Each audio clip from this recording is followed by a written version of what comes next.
These are my personal opinions. Always seek a professional when you're making choices about your mental health and well-being.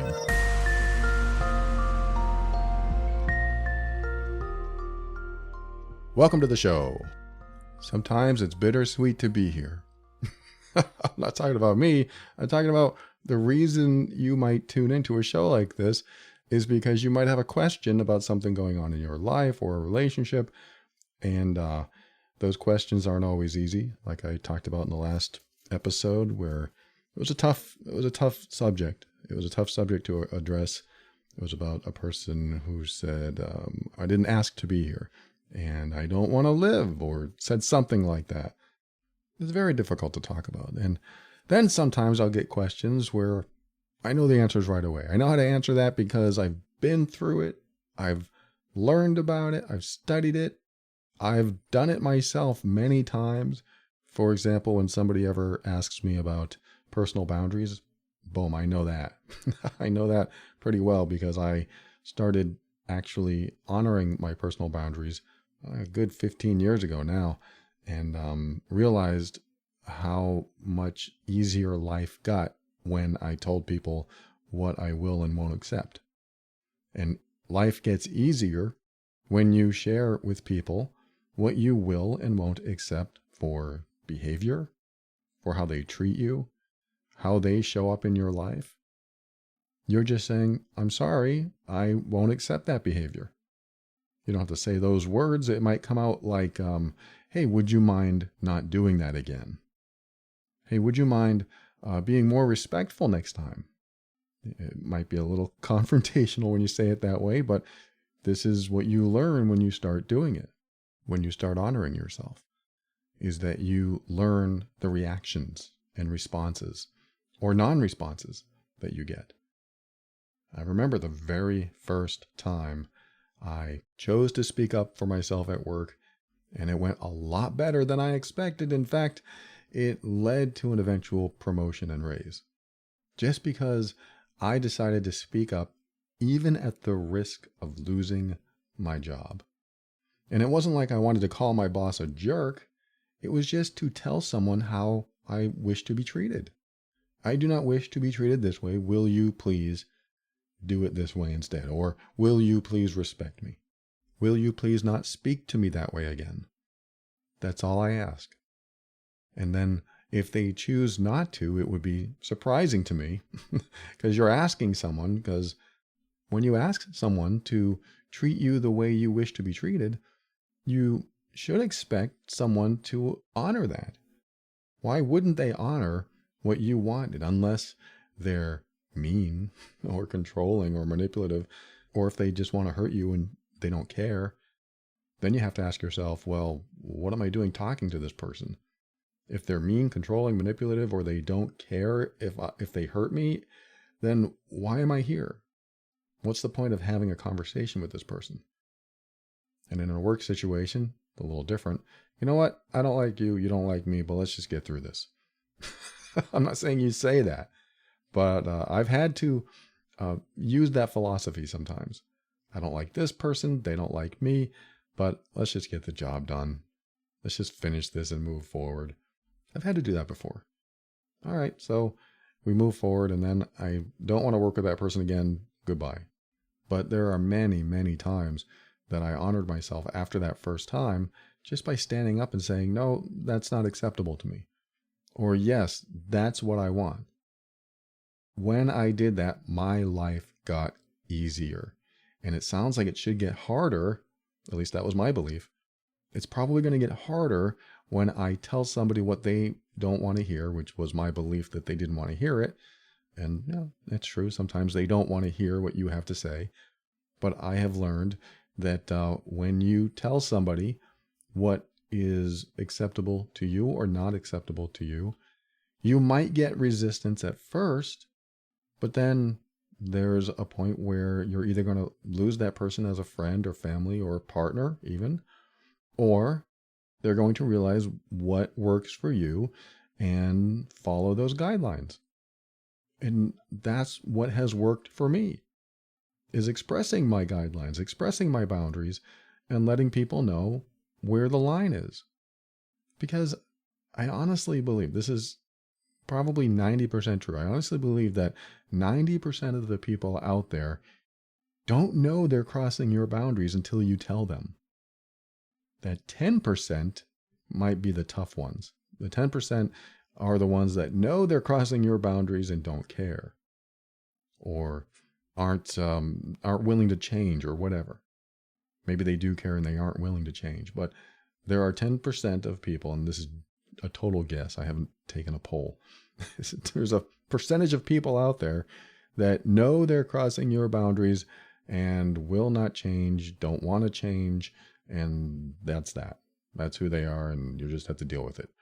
And that's actually good to know. If you know they won't change, it's good to know. Hey, you're not going to change? Okay, now I know who you are.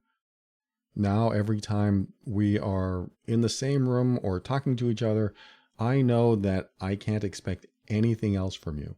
Therefore, I won't look for it. You know how relieving and liberating that is, to stop looking for better behavior out of someone who is not capable of doing it? It is extremely relieving. It sets you free. It lets you go and sets you free. If you can set yourself free by saying, this person won't change. And when you do that, you no longer have to dig into your own psyche or into their psyche and try to figure out why they aren't changing or why aren't they treating you any better. You can just stop thinking about all that stuff. You can stop thinking that you don't deserve it, or maybe you think that you do deserve it. You don't have to think about any of that stuff. All you have to think about is, oh, that's who they are. I accept that. That's who they are. Totally freeing, believe me. If you haven't tried that, it's totally freeing. I had to accept that about certain family members. And when you accept that about, here's the thing, when you accept that about anyone in your life, when you accept that that's who they are and that they will never change, that frees you from the expectation or hope that they will. It frees you from that, because we can become obsessed hoping they'll change and expecting that they should change, because can't they see what they're doing? Can't they see what they're saying is hurtful or toxic? No, they can't. And so they won't change. So free yourself of hoping or expecting, wishing or praying that somebody will change, and let them be. This really segues into one of the questions I received, which is future behavior really based on past behavior? Is that always accurate? Meaning, is what they've done in the past a predictor of what they'll do in the future? The question this person asked is it always accurate in relationships? And my answer to you is 100% yes. Before you write to me and say, that's wrong, that's not true. It's not, you're right, it's not true. But if you believe, this is the point, if you believe it's true, it frees you from expecting anything else. Because what happens if it's false? What happens if you're wrong and they do change? That's a bonus. That's dessert you didn't expect.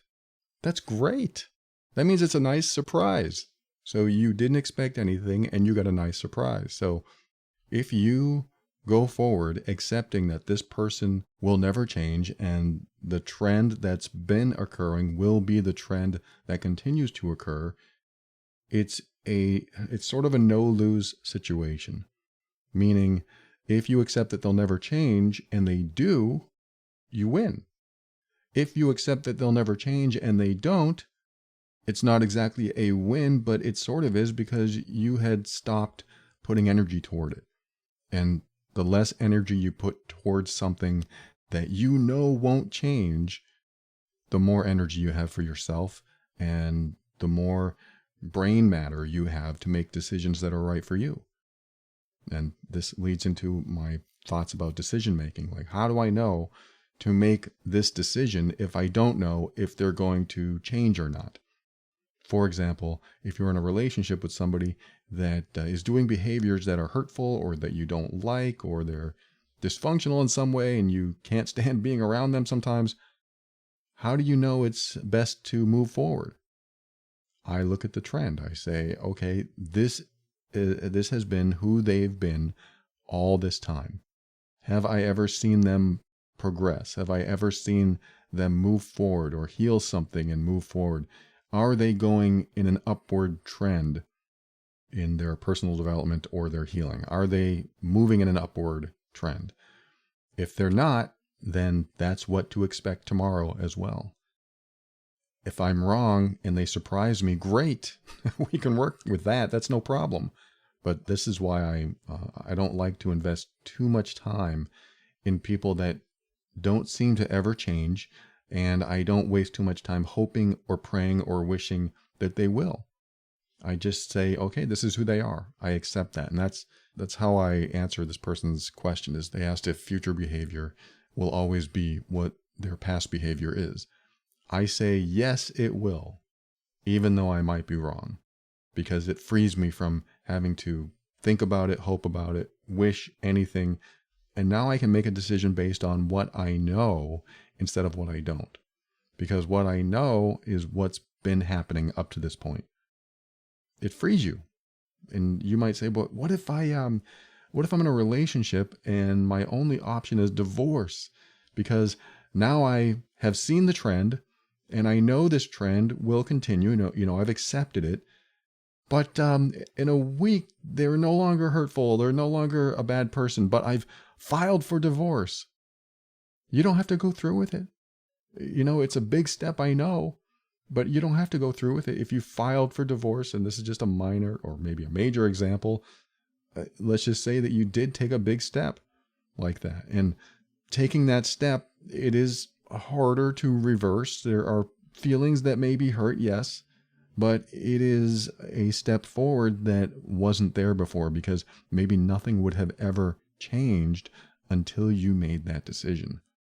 And I've seen that countless times. Somebody finally says, you know what? I don't want to take this kind of behavior anymore, so I'm leaving. And then the other person says, whoa, okay, I won't do that behavior anymore. Really? Now? You won't do that behavior now that I'm leaving? Why didn't you make that decision before? Oh, well, and then they have a long conversation or argument about it. I've just seen that over and over again. And there are reasons, but I won't get into that right now. But the point is, sometimes you need to make a decision that's right for you based on the information that you have, not the information that you hope for or what you hope happens. Because if you base your life on what you hope happens, there is no forward progress, or there is very little. If you get lucky, there's more, but there's very little forward progress if you are waiting and hoping and wishing and praying something changes. And hopefully it will, but it doesn't. So what do? Wait another year? Wait another 5 years? Wait another 10 years? That was my mom. She waited years and years, decades, until finally something happened. But that was decades. That was a long time before, if you don't know the story, my stepfather finally left her after 40 years. And she did not like him at all. But she wanted something to happen for her instead of her taking the steps to happen. And I'm not putting her down for that. She was in an emotionally abusive relationship, sometimes physically abusive relationship with him. And she was hoping that he would just leave her. And she waited a long time. And I don't like that idea of waiting. I like the idea of making the decision that's right for you today based on the information that you have today. And then if something changes because you make that decision, great, we'll work with that change. But if you don't make the decision, nothing may ever change. So to that person's question, that's why I see future behavior will match past behavior, because it frees me to make a decision that I need to make. And if things change because I make that decision, we can work with that. This person's second question is, can we have love in a trauma bond? If you're not familiar with a trauma bond, I'm going to do my best to give you my definition of it. It typically starts when you fall in love with a person and everything's great, and then they start acting badly and hurting you. And what you end up doing is taking the blame for them hurting you. This is one aspect of trauma bonding. that you take the blame for them hurting you, and you start taking responsibility for making changes in the relationship or making changes in yourself in order to please the other person. And so you spend the whole time in the next several months or years not only getting hurt by them, but also trying to please them. And all this time, you don't feel worthy of their love and connection. And so you try harder to show that you are worthy. And then when they do show love and connection and they really make you feel good about yourself, you feel so good. It's like a high. It's like a drug. And when you get that high, that emotional high, it feels so good. You want more of it, but then the bad behavior starts again, and then it's taken away from you, and you go through an emotional withdrawal, and the kind of withdrawal where you crave that love and connection again. So you try harder to please them and satisfy them, and you notice that sometimes it seems to work because they start acting nice again. They start showing you how worthy and lovable you are, and it feels really good. So you start to believe that you are the problem. I mean, you probably have believed this for a long time. You believe that you are the problem, but you also believe that you are the solution. If I just do this, if I just start doing that, if I say this, if I don't bother them in the morning, if I don't, you have all these criteria that you end up following that you create. And it's sort of like a reward system. If I do this, this happens. If I do that, that happens. And this usually happens to those who blame themselves for the problems in the relationship. And so they keep trying harder and harder. And as they get this love and abuse, which is the title of my other podcast, Love and Abuse, it's a push and pull on their heart and their brain and their body. It's a push and pull that is a constant back and forth with their emotional state. And because they don't want to be pushed away, they want to be pulled back in, feeling worthy, feeling love and connection. And because they take responsibility for not showing up in the right way for that person, and they see the only source of love and connection from the very person who is hurting them too, they keep coming back to the person that is hurting them and also making them feel lovable and worthy. And so you can see how that would really do a number on the brain. And it is like a drug. Some people take drugs to feel better, but they need the drug to continue feeling better. But when they don't have the drug, they seek the supplier of that drug to get more of it. And that way they can feel better again. So it is using a single source, a source that hurts you and makes you feel special, that you rely on to get all your needs met. And many people in a trauma bond believe that they can only feel love and feel that sense of worth and feel important from the very person that is also hurting them. And that is the basics of a trauma bond. And I know I'm not explaining it in a technical fashion, but I wanted to give you my experience of how trauma bonds are formed to perhaps relate it to something that you may have experienced in your life, or at least the people that this applies to. So that is my roundabout definition of a trauma bond, is that you're in this sort of addictive place. It's like an addiction. And the person asked, can we have love in a trauma bond? And the answer is yes and no. It is love in the sense that it feels loving. It feels like connection, but it's not a healthy love. It's a dysfunctional type of love. It's a desperate love.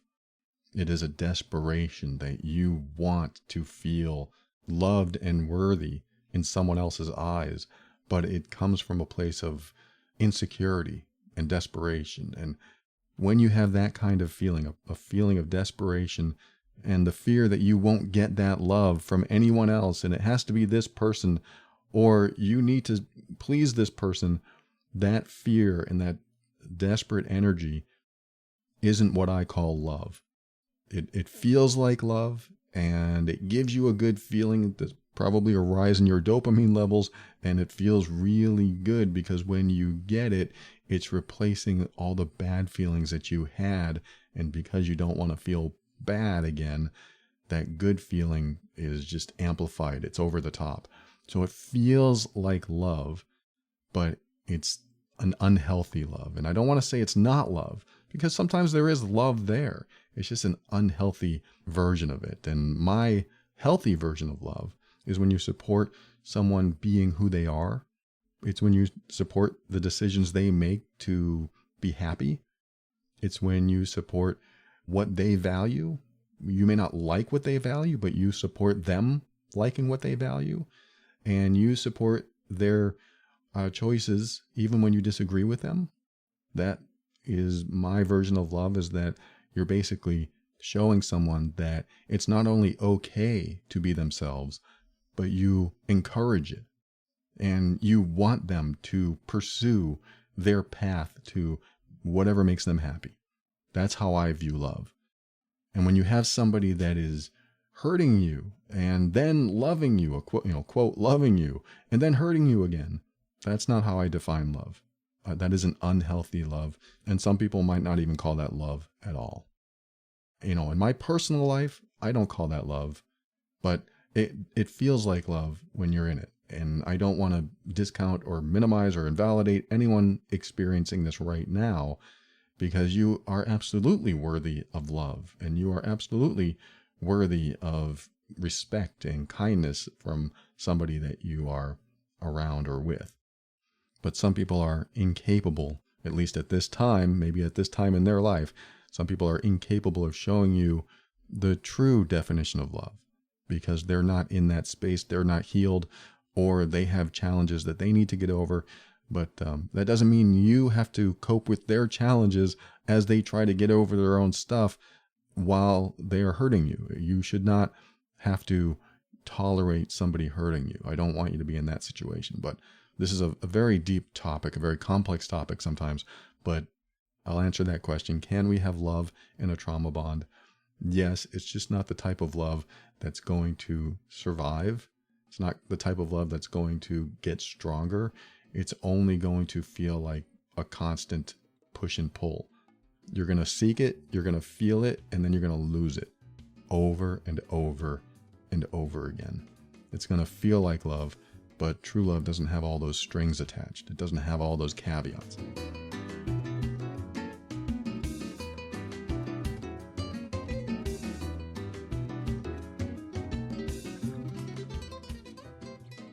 You know how it goes. You're looking for a podcast that just clicks, but they can be hard to find. And then you find one that really resonates.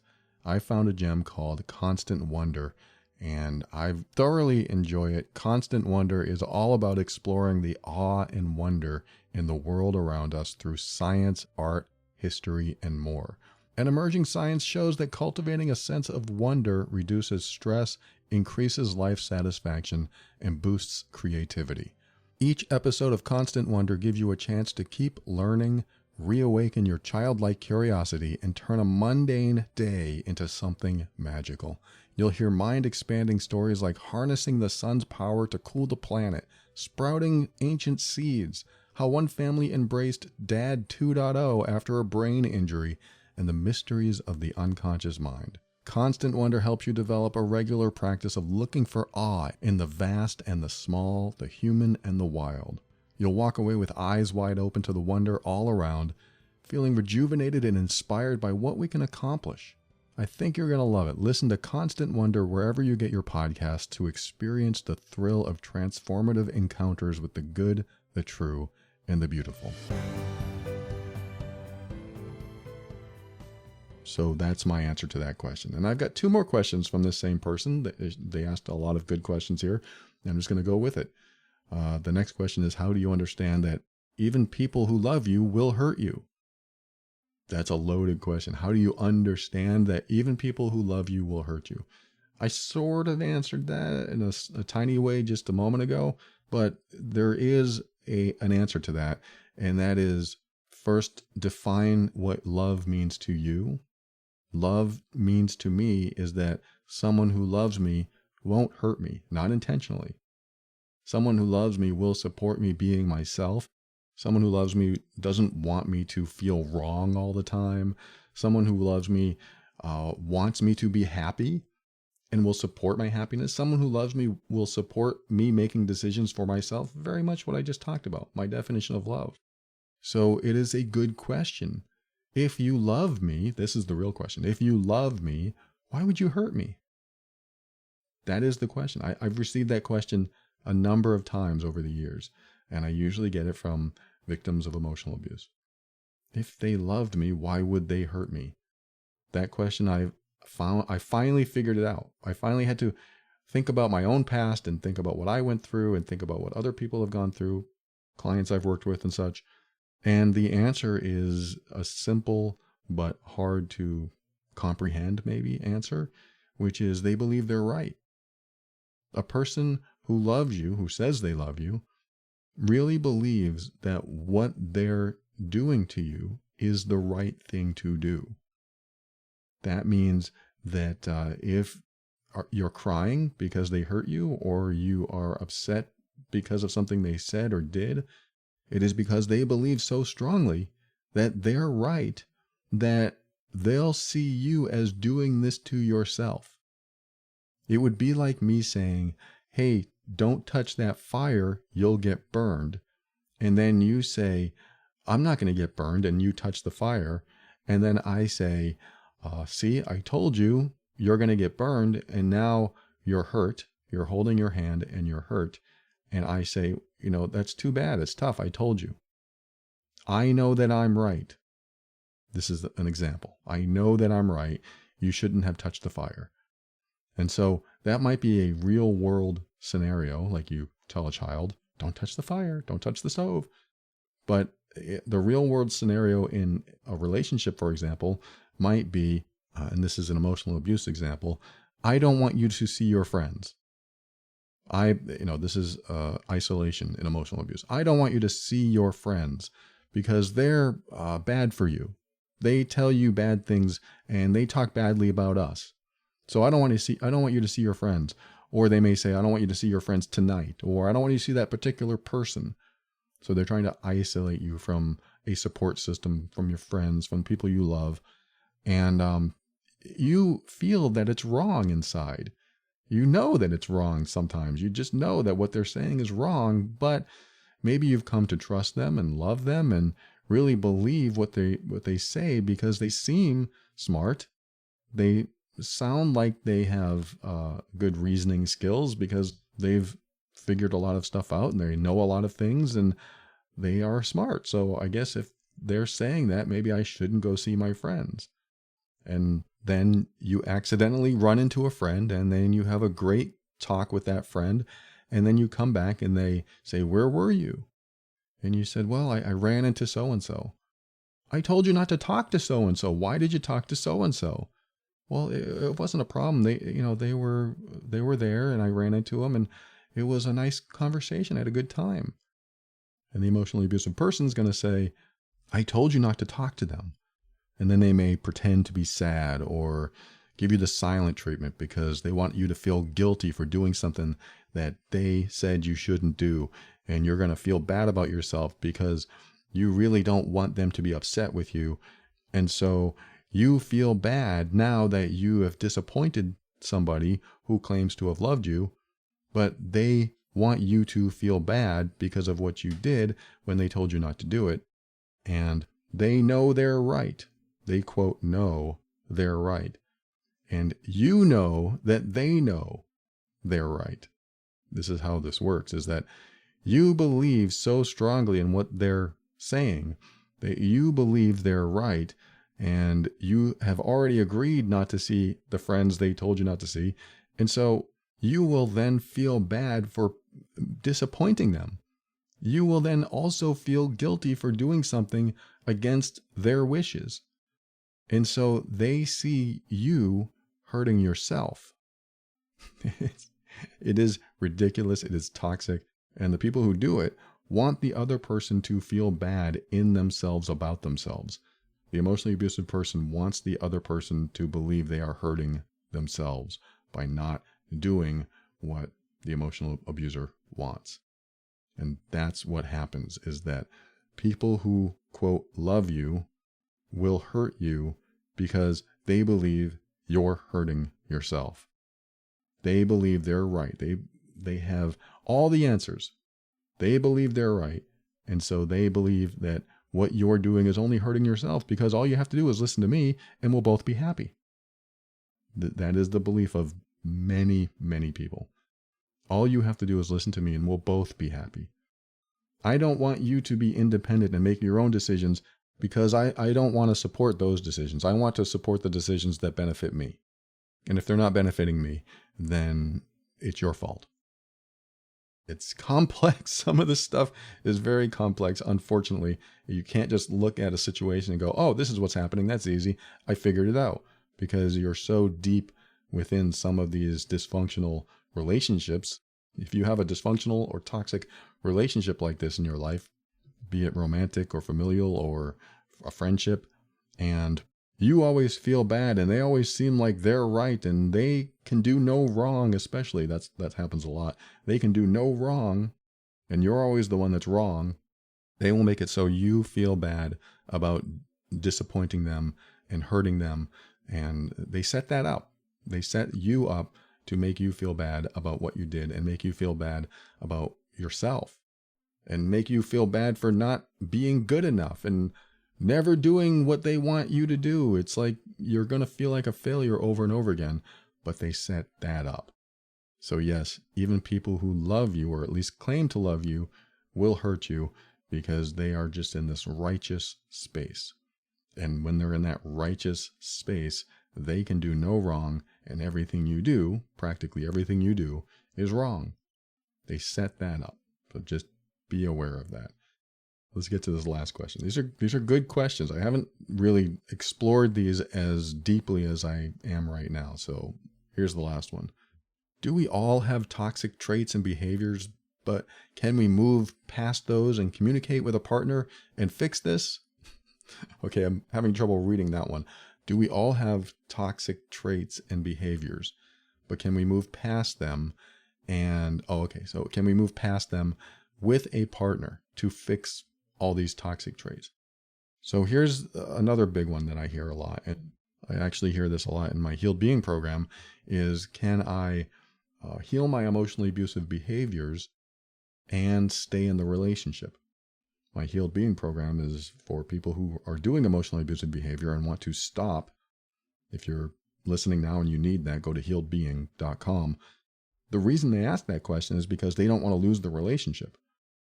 The person in their life probably reached what I call their threshold, and that means they're not going to accept any hurtful behavior anymore, and they have basically put out an ultimatum saying, if you don't change, I'm leaving.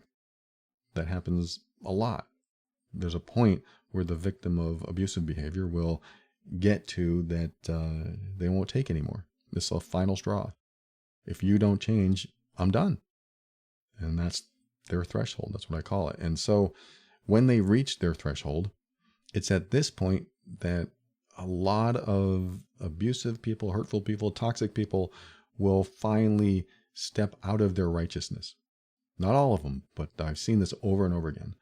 They step out of righteousness for the first time sometimes, and they finally realize that maybe they're not right about everything.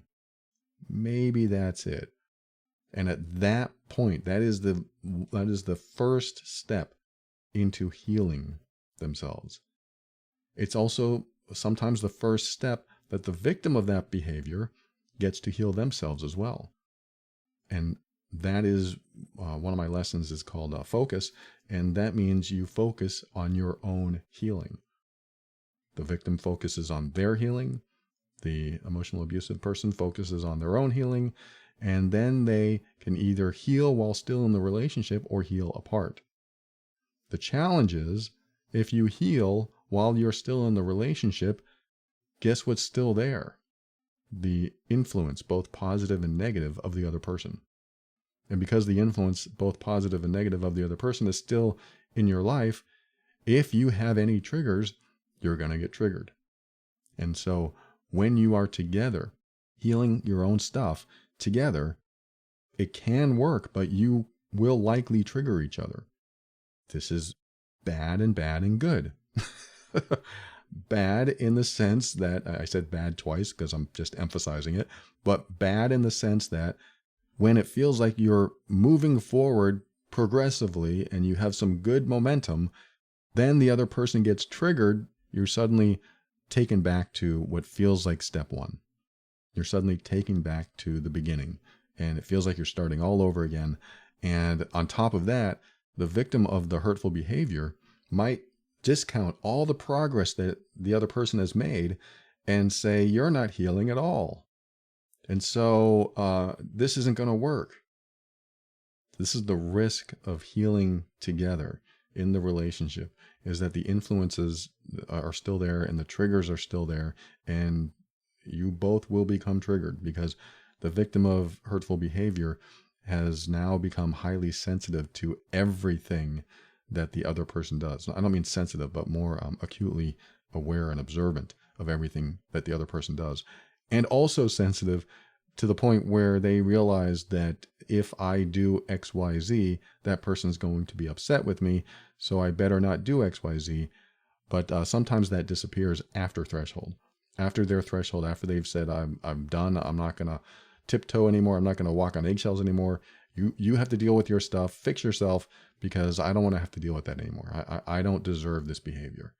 The threshold is also the point where many say, I don't deserve this behavior anymore, and I'm not going to accept it anymore. It is the point where things have to change or else. And so the victim of this hurtful behavior doesn't want any more hurtful behavior. Period. They are done. It's the threshold for a reason. The line has been crossed, and it will never be crossed again. And in order for you not to cross that line, talking to the hurtful person, the emotionally abusive person, you have to shape up or ship out. And I can't see that behavior anymore. So it's a huge risk healing together. It can and does work. I don't want to totally say it can't work. It can and does work. But the only way I've seen two people healing together, working on themselves and staying in the relationship, the only way I've seen that work is when A, the victim still has love in their heart for them and they want the relationship to work, and B, the emotionally abusive person doesn't focus on the relationship but focuses on themselves. I mean, they both have to focus on themselves, but typically what happens is the hurtful person will go back and forth with, I need to heal myself, but I also need to save this relationship, so I need to focus on saving the relationship and making them happy. And their reasons for changing might be solely about making the other person happy and not about the true healing that they need to do in themselves. And if one makes the reason for healing and changing their own bad behaviors another person and not about themselves, then the healing is less likely to stick, because they may believe that they only need to change because the other person doesn't like their behavior, instead of saying, I need to change because I have these problems, I have these terrible coping mechanisms, and I don't know how to deal with challenges, and I get that desperate and fearful energy I'm talking about earlier. The hurtful person, the emotionally abusive person, can also feel that desperate and fearful energy, which brings out their triggers, which brings out their emotionally abusive behaviors. And when they experience that fear and desperation, again, coming from insecurities inside themselves, whether it's a fear of abandonment, fear of being alone, fear of rejection, fear of confrontation, fear of all this stuff, all these little fears that they haven't learned to deal with in themselves, if those are being triggered because they haven't been healed, then they don't go away. And if a person works on healing themselves in those areas, then no matter who they're with, they won't get those old emotional triggers anymore, because now they are secure in themselves. They're more confident in themselves. They're more comfortable in their own skin. And therefore, they very likely won't do emotionally abusive behavior, because they're not pointing at someone else as the cause of their problems. They're pointing at themselves and taking responsibility for the challenges that they have in their own life. And so, to wrap that up a little bit, the emotionally abusive person who points at another person and says, I'm changing for you, is almost like saying, I'm not going to change for me because I want to save this relationship. The problem is if they lose the relationship, what happens to them? They don't change because they were changing for someone else. And I always say in the program, the Healed Being program, I say, you can use the relationship as motivation to change. Absolutely. If that's your incentive, great. But don't deny that you need to work on these things in yourself so that you deal with your triggers, so that you deal with your inability to handle challenges or tough situations that come along that have triggered you in the past, and you don't want to do those behaviors anymore. So that's why it's important to work on these for yourself, in yourself. And coming back to the question, can you work on these behaviors for yourself, in yourself, and stay in a relationship and continue to work on the relationship? Absolutely. It does happen. It can happen. It is more challenging typically because that influence is still there, but you can do it. You just have to make your purpose and your priority to heal yourself, because the final goal of creating any good relationship after some bad times is to bring the best version of yourself into that relationship. And then the other person can say, I like this, I want this, and I want more of this. Or they can say, I don't like this, I don't want any more of this, and I want to move on. Or they can even say, I really like who you've become, but I really don't have any more love for you. That happens too. They can say, I love who you're becoming. I love how you've changed. I see the changes. It's amazing. But my heart is closed. It's been too long and I've hurt too much. That happens too.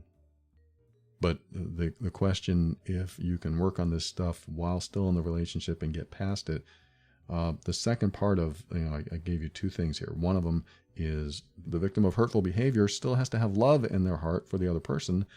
And the second part is the emotionally abusive person or the hurtful person, toxic, dysfunctional, whatever. They have to know that there is something that needs healing in them and focus on what they need to heal in themselves and pursue that healing no matter what it takes. That needs to be their priority. The relationship is second to that. Their number one priority is themselves, because they need to heal themselves to bring the best, healthiest, most healed version of themselves into the relationship. And it works for the victim of the hurtful behavior as well. The victim needs to bring the most healed version of themselves into the relationship so that when those orange flags or red flags come up, if they come up again, they can say, this ain't happening again. We went through this before, and we went down a rabbit hole that I never want to go down again. So you need to stop that behavior right now. You need to deal with it. That's what Asha, my wife, says to me. If anything ever comes out of me that sounds like it might be dysfunctional or toxic, which fortunately doesn't happen at all now, except for the occasional, I'm tired, I'm hungry, I'm triggered. It does happen in almost all relationships. I'll say something and she'll say, well, that's something you got to deal with. You got to work on that yourself.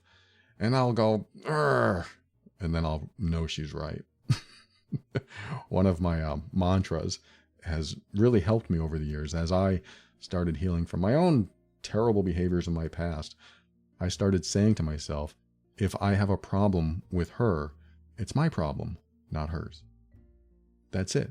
I use that mantra. If I have a problem with that person, it's my problem, not that person. And if you're listening to me right now saying, but they're the problem, not me. But if I have a problem with another person, it's how I deal with it, isn't it? If you have a problem with another person, isn't it your reaction? Isn't it how you deal with it that needs to be addressed, not necessarily who they are or how they are? I'm not saying that you just discount anything they do. If they're hurting you and you need to defend yourself, you might have to do that. But I'm saying is that in most cases, in most arguments and tough situations and dysfunctional or toxic relationships, their behaviors, if we choose to accept that's who they are. Remember, we talked about that earlier. If you choose to accept that's who they are, then the problem you have with them becomes your problem. And I don't mean to say, hey, it's your problem, tough luck. I mean to say, oh, since it's my problem, how do I solve this? If I can't change them, what do I need to do for me? Because if that's who they are, and I know they're not going to change, then what do I need to do to take care of myself? And that's all I mean by, if I have a problem with somebody else, it's my problem, not theirs. Wow, I talked about a lot today. I hope that you were able to get something from this episode. Thank you so much for tuning in. I want to thank the person who wrote and asked those questions. And they were great questions. I really think it was a good idea to dive into them. I do hope you got some value from that. Thanks for listening to another episode of The Overwhelmed Brain. I want to thank the patrons that always support this show. I am grateful for your monthly contributions to the show, and it just warms my heart every time I see your names. And if you find value in the show and you want to become a patron, head over to moretob.com, and there are options to do that over there. And for a show on how to navigate the difficult relationship, yes, we talk about difficult relationships over here, but I get into the weeds over there. So if you're in a difficult relationship, or you want to learn more about emotional abuse and manipulation and control, head over to loveandabuse.com. It's my other podcast that I've been doing since 2019. And if you know you're the difficult one in the relationship, join the program that is helping a lot of people heal over at healedbeing.com. And with that, always keep your mind open, because that's how you make the best decisions. Be firm in your decisions and actions so that you can create the life you want. Always take steps to grow and evolve. You are powerful beyond measure. And above all, and this is something I absolutely know to be true about you, you are amazing.